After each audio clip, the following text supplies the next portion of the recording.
किसी गांव में वैर अपनी माँ के साथ रहता था। वैर मेहनत मजदूरी करके गुजर बसर करता था। वालिद का इंतकाल हो चुका था। लड़की को जानूर पालने का बहुत शौक था। एक दिन वैर छत पर बैठा हुआ था कि अचानक उसको एक तोता नजर आया। उसने उस तोती की तरफ देखा तो वो इसके करीब आ गया, जैसे वो उससे दोस्ती करना चाहता हो। उसने तोती को आसानी से पकड़कर पंजरी में महफूज कर लिया।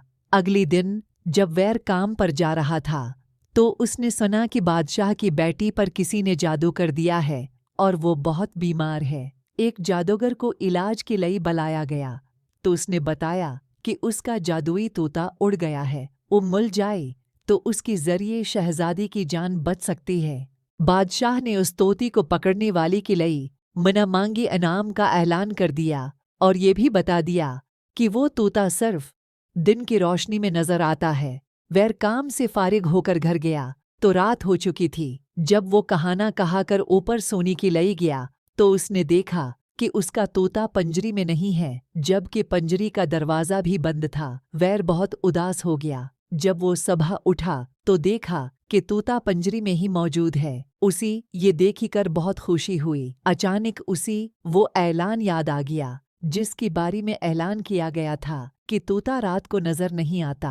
वो अपनी माँ के साथ इस तोती को लेकर महल गया। जादूगर जो पहले से शहजादी के पास मौजूद था, वैर को देखकर उससे अपना तोता लिया और उसका एक पर तोड़कर गेंदी की फूल में लगाया और शहजादी की सरहानी रख दिया।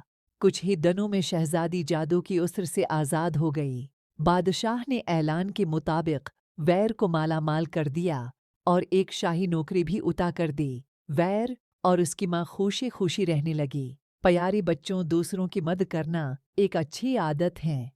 आप अभी क्या करें। अल्लाह हाफिज प्यारी बच्चों। एक इकाब और एक इलू में दोस्ती हो गई। इकाब बोला, भाई अलो, अब तुम्हारी बच्चों को कभी नहीं कहाऊंगा, मगर ये तो बताओ कि उनकी पहचान क्या है। कहीं ऐसा न हो कि किसी दूसरी परिंदी के बच्चों की धूकी में ही कहा जाऊं। इलू ने जवाब दिया, भला ये भी कोई मुश्किल बात है। मेरी बच्ची सब परिंदों के बच्चों से ज्यादा खूबसूरत हैं। उनके चमकीले पर देख कर तुम एक ही नज़र में पहचान जाओगी। और इकाब ने इलू की बात काट कर कहा, बस मैं समझ गया। अब मैं कभी धोखा नहीं कहा सकता, मगर भाई हर बात को पहले ही पूछ लेना अच्छा है, फिर पछताने से कुछ नहीं हो सकता। अच्छा, फिर मिलेंगे, अल्लाह हाफिज। ये कहकर इकाब अड़ गया। दूसरी दिन इकाब शिकार की तलाश में अधर अधर अड़ रहा था कि उसी एक ऊंची दरख्त की शाख पर किसी परिंदी का घोंसला नजर आया। जारी है, घोंसले के अंदर 4-5 काली कलोटी बदशक्ल बच्ची मोटी और बहदी आवाज में चोंचों कर रही थी। इकाब ने सोचा, ये बच्ची मेरी दोस्त उलो की हरगिज़ नहीं हो सकती, क्योंकि न तो ये खूबसूरत हैं और न उनकी आवाज़ मीठी और सरीली है। ये सोचकर इकाब ने उन बच्चों को कहाना शुरू कर दिया। वो सब बच्चों को कहा चका तो अलू उड़ता हुआ आया और शोर मचाकर कहा, अरे तुमने ये किया, ये तो मेरी बच्ची थी। इकाब घबरा कर अड़ गया। एक चमगादड़ ने जो पास ही अड़ रही थी, इलू से कहा, उसमें इकाब का कोई कसूर नहीं, सारी गलती तुम्हारी है। जो कोई किसी को धोखा देकर अपनी असलियत छुपाने की कोशिश करता है, उसका यही अंजाम होता है। प्यारी बच्चों, सब वालिदीन के लिए उनके बच्ची है सबसे खूबसूरत होती हैं, लेकिन अपनी बच्चों की वो खूबियां बयान करना जो उनकी हैं ही नहीं गलत बात है। आपने देखा कि उल्लू को उसकी की सज़ा कैसी मिली। अल्लाह हाफिज प्यारी बच्चों। एक दिन वैर की कहीत में किसी अमीर की घोड़ी घस गई। जनहू ने उस कहीत में बड़ी तबाही मचाई। उन घोड़ों ने कुछ तो रौंद कर और कुछ चर की उस कहीत का सत्यानाश कर दिया। वैर गुस्से में भरा हुआ उन घोड़ों की मालिक के पास गया और उससे कहा, आपके घोड़ों ने मेरा कहीत बर्बाद कर दिया है। घोड़ों के मालिक ने उसकी शिकायत सुनकर जवाब में कहा, तुम्हारी ख्याल में मेरी उन घोड़ों की वजह से तुम्हारा कितना नुकसान हुआ है। वीर ने अपने आप को काबू में रखते हुए जवाब दिया, मेरा कल मिला कि 50 रुपये का नुकसान हुआ है। घोड़ों की मालिक ने उसी वक्त वैर को 50 रुपये देकर कहा, अगर नुकसान कुछ ज्यादा हुआ हो तो सोच लेना और मुझे बता देना, मैं ज्यादा देने को भी तैयार हूँ। वैर 50 रुपये लेकर अपने घर वापस आ गया, लेकिन जब कहीत पक गया और फसल तैयार हो गई तो वो पहले से भी ज्यादा कीमत पर बक गई। ये देखकर किसान बहुत खुश हुआ, लेकिन चूंकि वो एक ईमानदार किसान था, इसलिए 50 रुपये लेकर घोड़ों के मालिक के पास पहुंचा और उससे कहा, जनाब आली, मेरी फसल कट गई और नुकसान की जगह कुछ ज्यादा नफा भी हो गया है, बस अब आप अपनी रुपये वापस ले लें। ये सुनकर घोड़ों के मालिक ने उस 50 रुपयों के साथ 50 रुपये और मिला के किसान को पूरी 100 रुपये दे दिए और उससे कहा, ये नुकसान का बदला नहीं बल्कि तुम्हारी ईमानदारी का इनाम है, शौक से ले जाओ और उसी तरह हमेशा सच्चाई पर कायम रहो। प्यारी बच्चों, आपने देखा सच आपको कितना फ़ायदा देता है, इसलिए आप हमेशा सच बोली और झूठ से बच्ची। अल्लाह हाफिज़। प्यारी बच्चों, मिलती हैं अपनी अगली कहानी में। साहब, मेरी छोटी बेटी को काफ़ी दिनों से बुखार था। टी-सेट कराने पर पता चला कि टाइफाइड है। अब किसी बड़ी डॉक्टर को दिखाना है। टाइफाइड का इलाज भी महंगा है। साहब जी, मुझे 3000 रुपये की ज़रूरत है। करमदीन ने सेठ अबरार को अपनी फरियाद सुनाई और साथ ही मदद की अपील भी कर दी। अल्लाह पाक तुम्हारी बेटी को सेहत अता फरमाई। सेठ अबरार शफ़क़त भरी अंदाज में बोली और हजार की 3 नोट करमदीन की जानिब बढ़ा दिए। करमदीन ने नोट जेब में डाली और दुआएं देता हुआ कमरे से बाहर निकल गया। बेगम अबरार भी वहीं आ गईं और उन्होंने करमदीन को पैसे लेती हुई देख लिया था। करमदीन के जाने के बाद वो बोलें, मैं कहती हूँ उसको अपनी औकात में रखें, इतना सिर पर न चढ़ाएं। आए दिन कोई न कोई बहाना तराश लेता है पैसे ऐंठने का। कुछ अरसा पहले भी 5000 रुपये लेकर गया था। ये कहकर कि बड़ी बेटी को चोट लगी है, सर पर टांकी आई हैं, अस्पताल में दाखिल है और उससे पहले अपनी बीवी के लिए आपसे अच्छी खासी रकम ले गया था कि उसकी गर्दी में पथरी है और उसका ऑपरेशन करवाना है, और आप हैं कि हातिम ताई बनी बेटी हैं जो आया झोली भर दे। पैसी तो जैसी दरख्तों पे उगती हैं। बेगम साहबा अबरार साहब को जली कटी सुना रही थीं। बेगम, ज़रूरतमंद की मदद करने से माल कम नहीं होता बल्कि बढ़ता है। चलो अब ग़िस्सा थूको, कहानी का वक्त हो गया है। ये कहकर सेठ अबरार हाथ धोने के लिए वाश बेसन की तरफ बढ़ गई। करमदीन 30 साला मेहनती लेकिन बातूनी नौजवान था और 6 महीने कबल ही सेठ अबरार ने उसको अपनी मुलाजमत पर रखा था।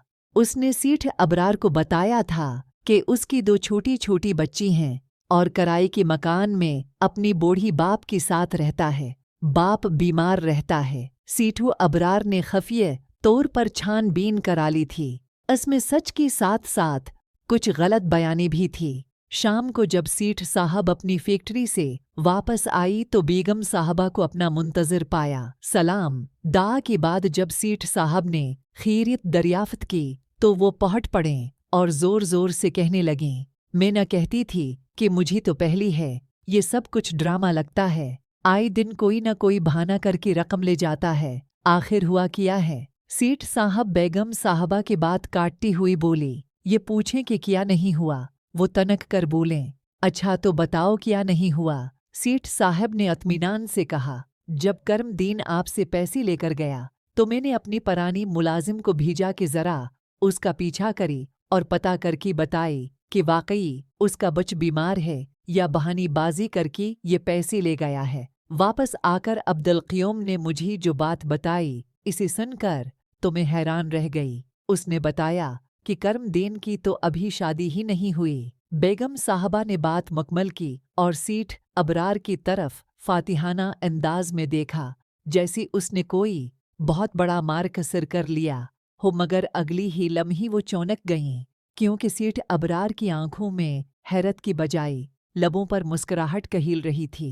शायद आपको मेरी बात पर यकीन नहीं आया, बेगम साहबा ने चढ़कर कहा। सेठ साहब कुछ देर तक मुस्कुराती रही, फिर बोली, बेगम जो बात आपको आज पता चली है वो मुझे जब ही पता चल गई थी जब मैंने करमदीन को मुलाजमत पर रखा था। किक किया। बेगम साहबो उछल पड़े। उसके बावजूद भी बेगम साहबा ने कुछ कहना चाहा, मगर सीठ अबरार उनकी बात काटती हुई बोली, उसके बावजूद भी कि मुझे इल्म होता था कि ये झूठ बोल रहा है, फिर भी मैं उसकी मदद कर दिया करता था, क्योंकि मुझे ये भी मालूम है कि ये वाकई ज़रूरतमंद है, मगर अपनी हकीकी ज़रूरत को बयान करने के बजाय वो मुख्तलिफ बहाने बनाता है ताकि उसकी बात में वज़न हो और मैं इनकार न कर सकूं। दरअसल मैं उसकी बाप का मकरूज़ हूँ। ये बहुत पुरानी बात है। वो मेरा क्लास फेलो भी रह चुका ही। एक दफिया मैंने उससे कुछ पैसी आधार मांगी थी। उसके पास नकद रकम नहीं थी। इसने मुझे प्राइज बांड दे दिया था। इत्तेफाक से वो बांड कहल गया और मुझे लाखों रुपये मिल गई हैं। ये बात मैंने उसी बताई और रकम भी उसी देने को तैयार था, लेकिन उसने कहा कि उस रकम की हकदार तुम ही हो। मैंने उसी रकम से कारोबार शुरू किया था। मैं उसका ये कर्ज कभी नहीं उतार सकता। ये बात उसकी बेटी अहमद दीन को भी मालूम है। आजकल उसका बाप सख्त बीमार है। उसके इलाज की लई है। कर्मदीन पैसे मांगता है। ये सब कुछ जो तुम देख रही हो, ये सब करीम दीन की बाप की वजह से है। उसका ये तरीका गलत है और मैं खुद मुनासिब मौका की तलाश में हूँ ताकि उसकी इस्लाह कर सकूं। सेठ साहब इत्मीनान से बोलती रही और बेगम हैरत से सुनती रही। इस कहानी से जो सबक मिला है वो यही है कि हमें बिला जानी बूझी किसी पर इल्जाम तराशी नहीं करनी चाहिए, बल्कि हालात व वाक़यात को जानकर है किसी के मुताल्लिक़ अच्छी या बुरी राय कायम करनी चाहिए। अल्लाह हाफिज़। प्यारी बच्चों, मिलते हैं अपनी अगली कहानी में। सेरेंटी इस्परंगस की हलचल से भरी कस्बी में वैर नामी एक नौजवान लड़का रहता था जिसके पास एक गैर मामूली तोहफ़ा था। वो सिर्फ एक लम्स से फूलों को खिला सकता था। उसकी जादुई सलाहियत ने शहर में हर एक को खुशी दे। एक दिन वैर ने कस्बी की कल्ब में छुपा हुआ एक बाग दरियाफ्त किया जिसे ख्वाबों का बाग कहा जाता है। लेजेंड ये है कि बाग में एक जादुई चश्मा था जो पाकिज़ा दिल वालों को ख्वाहिशात देता था। वैर को जोश व खरूश से भर दिया क्योंकि उसने बाग का दौरा करने और एक ख्वाहिश करने का फैसला किया। रास्ते में वैर का सामना एक अदास और अकेली लड़की से हुआ जिसका नाम लौना था। जादुई बाग की तरफ भागने की बजाय वैर ने लौना से बात करने और उसके जज्बात को समझने के लिए वक्त निकाला। इसने दरियाफ्त किया कि लौना सच्ची दोस्तों की ख्वाहिश रखती है। लौना की तन्हाई से मुतासिर होकर वैर ने उसी ख्वाबों के बाग में अपने साथ शामिल होने की दावत दी। जैसी है वो जादुई चश्मे के करीब पहुंची, वैर ने बेलोस तौर पर लौना की खुशी की ख्वाहिश करने का फैसला किया। उनकी हैरत में चश्मा जादू से चमका और अचानक दोस्ताना तत्तलियों का एक ग्रुप नमूदार हुआ जो लौना के लिए हंसे और खुशी लेकर आया। ख्वाबों की बाग का जादू वहीं नहीं रखा। वैर और लौना ने महसूस किया कि वो जितना ज़्यादा अपनी खुशी दूसरों के साथ बांटती हैं, इतना ही बाग फैलता फूलता है। सिरेंटी इस्परंगस का कस्बा रहमदिली और दोस्ती की पनाहगाह में तब्दील हो गया। कहानी का अखलाक। वैर की कहानी बच्चों को सिखाती है कि रहमदिली का हकीकी जादू न सिर्फ उनकी ख्वाबों को हकीकत बना सकता है, बल्कि अपनी आसपास के लोगों की जिंदगियों में खुशी भी ला सकता है। हैरा सोनी ही वाली थी। वो लेटी हुई जमाइयाँ ले रही थी और उस प्यारी लिबास के बारे में सोच रही थी जो था तो बड़ों के लिए, लेकिन बाजार में एक दुकान में लटका देखकर वो तो जैसी मचल ही गई थी। वो शादी पर दुल्हन के पहनने का अरोसी जोड़ा था। उसने सोचा कि जब वो बड़ी हो जाएगी तो वो जरूर ऐसा ही लिबास खरीदेगी। उधर वैर को भी घरी नींद आ रही थी। वो शाम को अपनी दोस्तों के साथ कहेली हुई फुटबॉल मैच के बारे में सोच रहा था। जमाई लेकर बोला, जब मैं बड़ा हो जाऊंगा तो मैं कौमी टीम की तरफ से कहीलूंगा और दूसरी मुल्कों के टीमों के खिलाफ गोल किया करूंगा। फिर वो दोनों सो गई। ख्वाबों की परी हीरा की खिड़की से अंदर आई। वो बच्चों में ख्वाब बांटती फिर रही थी। वो हीरा की सरहानी की तरफ गई और फिर उड़ी और वैर की घर उसकी कमरे में उसके सरहानी की तरफ चली गई। लेकिन अचानक वो अफसोस से हाथ मिलने लगी। उसे याद आ गया था कि गलती से बच्चों की ख्वाब बदल गई हैं। वह वापस हीरा की कमरे में गई तो सोई हीरा को देखकर लग रहा था जैसे वो कोई भरपूर जोश वाला ख्वाब देख रही है। वो बार बार बस्तर पर उलट पलट हो रही थी। उसने तकिए मरवड़ कर हाथों में ले रखा था और बार बार गोल गोल पकार रही थी। फिर वो परेशान होकर वैर की कमरी में गई।